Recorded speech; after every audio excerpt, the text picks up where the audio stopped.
नमस्कार मेरे प्यारे दोस्तों, आप सभी का आपके अपने YouTube चैनल में स्वागत है। और आशा करता हूँ आप सभी अच्छे होंगे, स्वस्थ होंगे और अपनी पढ़ाई को निरंतर रख रहे होंगे। और जैसे कि आपको ये टाइटल दिख ही रहा होगा कि आज मैं संविधान का सबसे इम्पोर्टेंट जो टॉपिक रहने वाला है वह है कौन सा, मौलिक अधिकार। यानी कि हमारे संविधान में मौलिक अधिकार का एक चैप्टर है और यह है भाग नंबर 3 के अंदर। और हम बात करेंगे मौलिक अधिकार के बारे में। तो पहले मौलिक अधिकार जो थे संविधान के अंदर जो वह थे 7 थे और प्रेजेंट में एक जो वहां से हटा दिया गया है और अभी है 6 हैं। तो पहले थे 7 और अभी है 6। तो इन सातों में से एक को हटा दिया गया है और वो एक कौन सा है, वह है संपत्ति का अधिकार। संपत्ति के अधिकार को निरस्त कर दिया गया है, उसे एक कानून के दायरे में रख दिया गया है, तो वह यहाँ से हटा दिया गया है।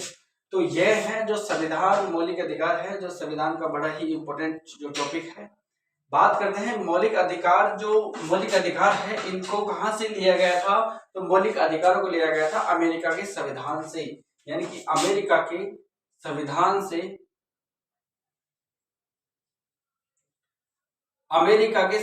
से इनको लिया गया था।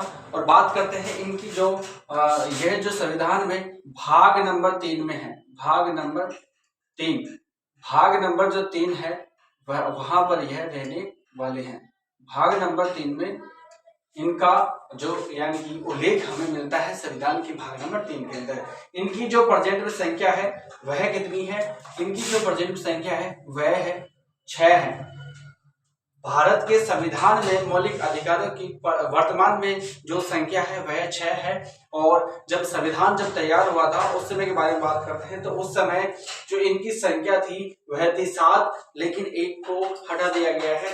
और वो एक कौन सा है, वह है संपत्ति का अधिकार, जिसे निरस्त कर दिया गया है।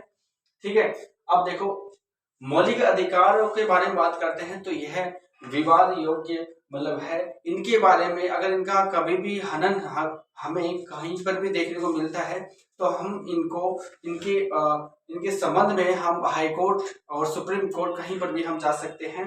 तो यह विवाद योग्य है। हम बात करेंगे अब इस मौलिक अधिकारों के बारे में बात करते हैं तो 6 अधिकार कौन कौन से हैं और उनके अनुच्छेदों के बारे में हम यहाँ पे अभी अध्ययन करेंगे। तो हम स्टार्ट करते हैं जो कि हमारा जो 6 अधिकार कौन कौन से है, एक बार मैं आपको बोल के बता देता हूं कि समता का अधिकार, और दूसरा है स्वतंत्रता का अधिकार, तीसरा है शोषण के विरुद्ध अधिकार, और जो चौथा रहने वाला है धार्मिक स्वतंत्रता का अधिकार, और जो हमारा 5वां रहने वाला है संस्कृति और शिक्षा से संबंधित जो अधिकार है यह यहाँ पे हम रहने वाले हैं। और जो हमारा 6ठा है संवैधानिक उपचार जो संबंधित अधिकार है, यह संवैधानिक उपचारों का अधिकार। ये हमारे यानी कि 6 अधिकार है जिनको आज हम अध्ययन करेंगे। और इनके मैंने यानी कि यहाँ पे अनुच्छेद रख लिए हैं ताकि आप ज्यादा टाइम नहीं लगे। तो हम बात करते हैं कि एक एक अनुच्छेद में कौन कौन सी बातें लिखी गई है तो उनके बारे में देखो। इसके बारे में बात करते हैं अनुच्छेद 12 के अंदर। तो यह 2 अनुच्छेद हैं 12 और 13, जहां पे मौलिक अधिकार यानी कि इनकी परिभाषा और इनसे संबंधित जो भी बातें हैं वो यहाँ पे कही गई है। तो अनुच्छेद 12 के अंदर परिभाषा है, क्या है, परिभाषा के बारे में बात यहाँ पे कही गई है। और हम बात करते हैं अनुच्छेद 13 के बारे में बात करते हैं। तो अनुच्छेद 13 में और जो यानी कि अधिकारों का अधिकारों का अल्पीकरण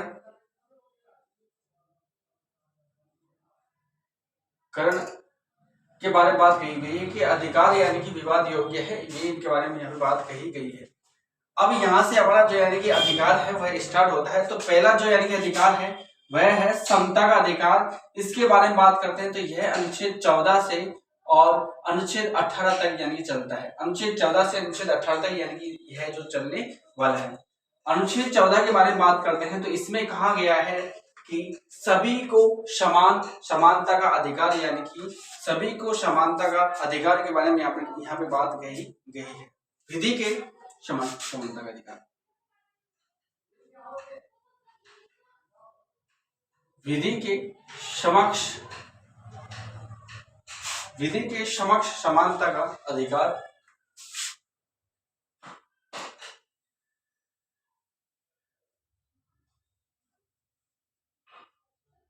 समानता का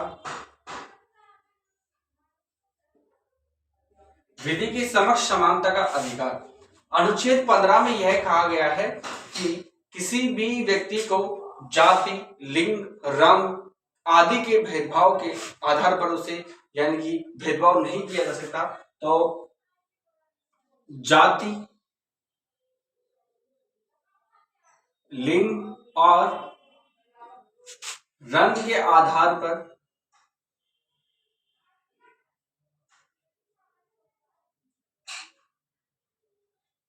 भेदभाव नहीं किया जा सकता।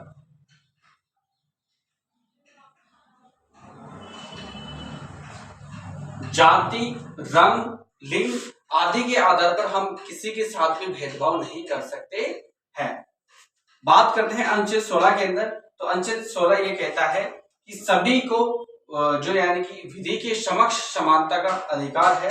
और हम बात करते हैं कि विधि की समक्ष समानता का अधिकार है अनुच्छेद 16 में। अनुच्छेद 16 ये कहता है कि सभी को अवसरों की समानता, अवसरों की समानता,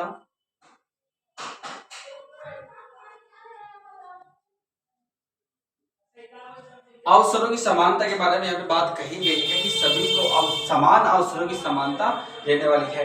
कि जैसे मान लो यानी कि जो भी वैकेंसी है उस सभी में सभी व्यक्तियों को समान अधिकार है कि सभी व्यक्ति वहां पे अप्लाई कर सकते हैं और नौकरी प्राप्त कर सकते हैं। अनुच्छेद 17 ये बोलता है कि अस्पृश्यता का अंत यानी कि छुआछूत का अंत यहाँ पे कहने की बात कही गई है। अस्पृश्यता,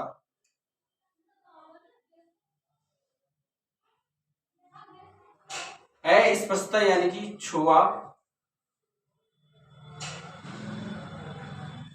छुआछूत के बारे में यानी कि यहाँ पे बात कही गई है कि किसी भी व्यक्ति को यानी कि जाति, लिंग और रंग के आधार पर हम छुआछूत के आधार पर भी उसके साथ भेदभाव नहीं कर सकते हैं।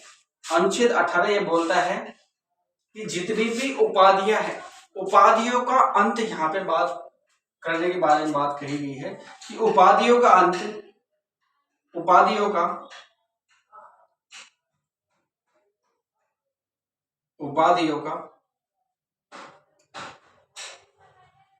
अंत, उपाधियों के अंत के बारे में यहाँ पे बात कही गई है अनुच्छेद 18 के अंदर। अब हम बात करते हैं हमारा मौलिक अधिकार जो है दूसरा कौन सा स्वतंत्रता का अधिकार है, वह है अनुच्छेद जो मौलिक अधिकार है दूसरा, और यह रहने वाला है अनुच्छेद 19 से 22। अनुच्छेद 19 से 22 तक यानी कि यह रहने वाला।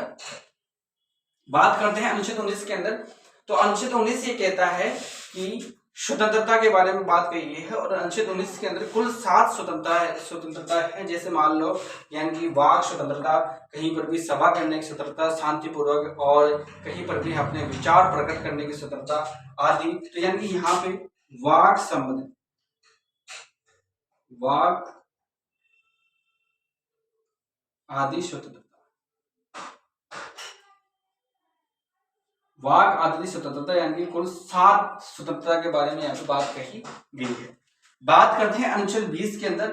तो अपराधी जो होते हैं उनको दोष सिद्ध करने का अधिकार यहाँ पे कहा गया है कि अपराधियों को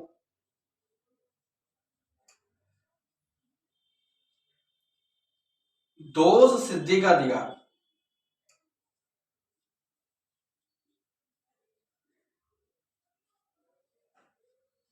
अपराधियों को दोष सिद्धि का अधिकार यानी कि यहाँ पे है।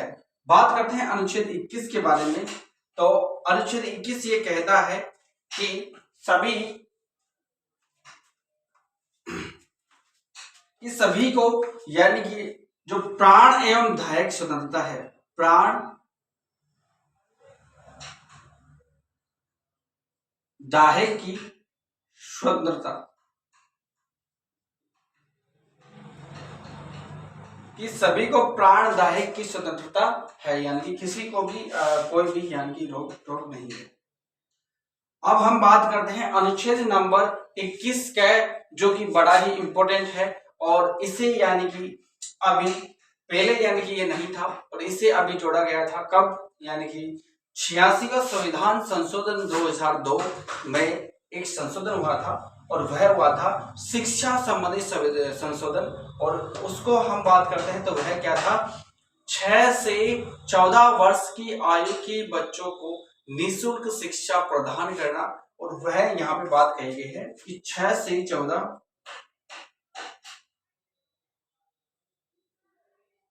वर्ष के बच्चों को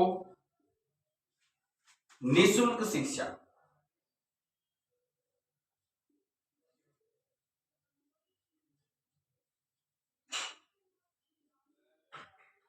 छह से 14 वर्षों को निःशुल्क, 6 से 14 वर्षों के बच्चों को निःशुल्क शिक्षा प्रदान करने के बारे में बात यहाँ पे की गई है। अनुच्छेद 22 के बारे में हम बात करते हैं तो कुछ दिशाओं में मतलब गिरफ्तारी और निरोधी गिरफ्तारी और निरोधी सिद्ध करने का जो अधिकार वह यहाँ पे है। तो कुछ दिशाओं में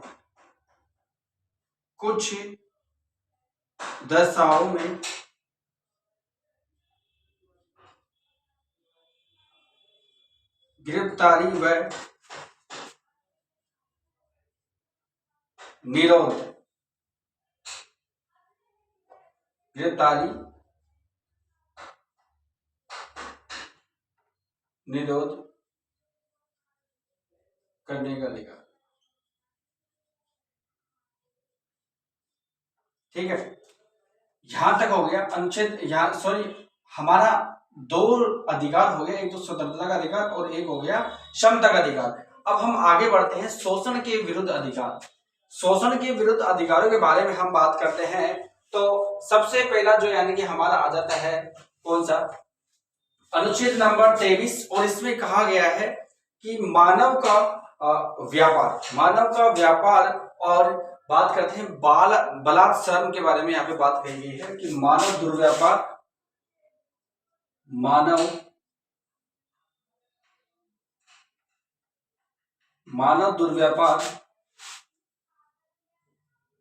और बलात् श्रम, मानव का दुर्व्यापार और बलात् श्रम के बारे में यहाँ पे बात कही गई है। अनुच्छेद जो 24 है ये बोलता है कि बाल श्रम का निषेध, बाल श्रम का निषेध, यानी कि बाल श्रम एक मतलब यानी कि एक अपराध है। तो यानी कि बाल श्रम का निषेध अनुच्छेद 24 के बारे में यहाँ पे बात कही गई है। अब हम बात करते हैं धार्मिक स्वतंत्रता का अधिकार, जिनमें सबसे पहला जो अनुच्छेद आ जाता है वह आ जाता है अनुच्छेद 25। और इसमें कहा गया है कि किसी भी भारत के जो नागरिक है किसी को भी कोई सा भी धर्म अपनाने की स्वतंत्रता है और वह जो धर्म है उसका वह प्रचार कर सकता है। तो हम बात करेंगे अनुच्छेद 25 के अंदर धर्म अपनाना,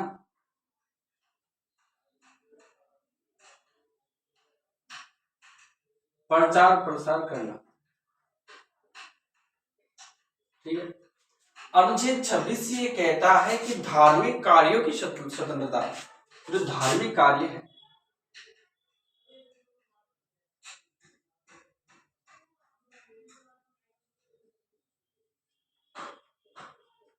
धार्मिक कार्यों की स्वतंत्रता के बारे में कहा गया है कि धार्मिक कार्यों की स्वतंत्रता है। अनुच्छेद 27 ये बोलता है कि जो कर है यानी कि प्रत्येक धर्म के प्रत्येक उसके हिसाब से कुछ जो यानी कि जो कर जो लिया जाता है यानी कि एक तरह से यानी कि चंदा हम जिसे बोल सकते हैं, तो उसके बारे में यानी कि स्वतंत्रता है, यानी कर लेने की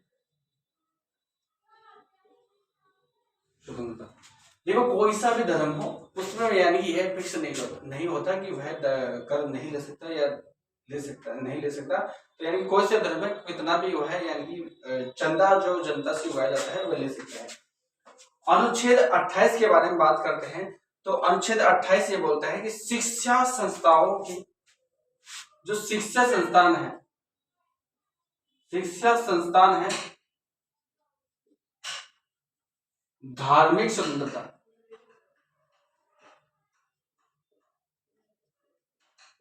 जो शिक्षा संस्थान है यहाँ पे धार्मिक संस्थाओं की धार्मिक जो स्वतंत्रता है उनके बारे में हम बात करेंगे अनुच्छेद 28 के अंदर।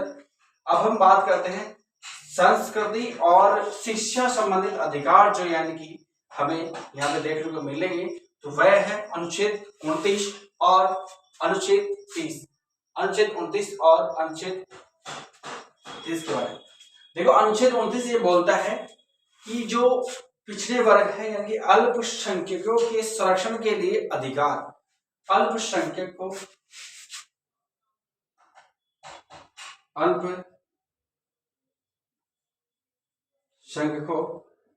को शिक्षा का अधिकार। और अनुच्छेद 30 ये बोलता है कि शिक्षा संस्थाओं की स्थापना, शिक्षा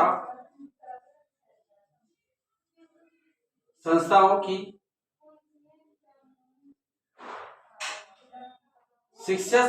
की स्थापना। अब हमारा जो अगला जो छठा जो यानी कि संविधान संशोधन है, मौलिक अधिकार है, वह है संवैधानिक उपचारों का अधिकार। और इसमें यानी कि अनुच्छेद 31 और अनुच्छेद 32 थे, तो अनुच्छेद 31 को निरस्त कर दिया गया है, यानी कि वह कानून के तौर पर यानी कि उसको रख दिया गया है, तो वह हट गया। इसमें यानी कि अनुच्छेद 31 में बात करते हैं तो संपत्ति का अधिकार था, तो उसको हटा दिया गया है। अब अनुच्छेद 32 के बारे में बात करते हैं, तो अनुच्छेद 32 में संवैधानिक उपचारों का अधिकार,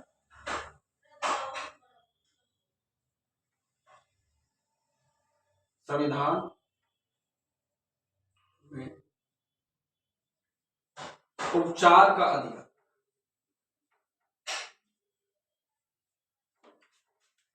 अनुच्छेद 32 को डॉक्टर भीमराव अंबेडकर ने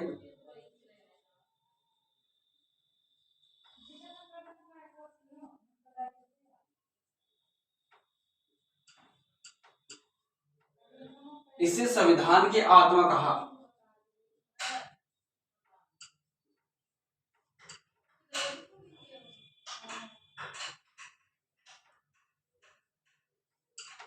आत्मा कहा। तो ये हमारे कुछ मतलब यानी कि अधिकार है, मौलिक अधिकार है, 6 है। इनके बारे में मैंने आपको प्रत्येक अनुच्छेद के बारे में कौन कौन सी बातें हैं वो मैंने आपको बताई है। तो आशा करता हूँ कि आपको यह अच्छा लगा होगा। और अगर आपको एक बार भी समझ में नहीं आता तो इस वीडियो को आप दोबारा से देखें, ताकि आपको अच्छे से समझ में आ जाए, ताकि आपका जो कॉन्सेप्ट है वह क्लियर हो जाए। तो इस प्रकार से आप इसको याद कर सकते हो, ठीक है। अगर आपको वीडियो अच्छी लगी है तो इसको लाइक करो और चैनल पे नए हो तो सब्सक्राइब करो। जय हिंद, जय भारत।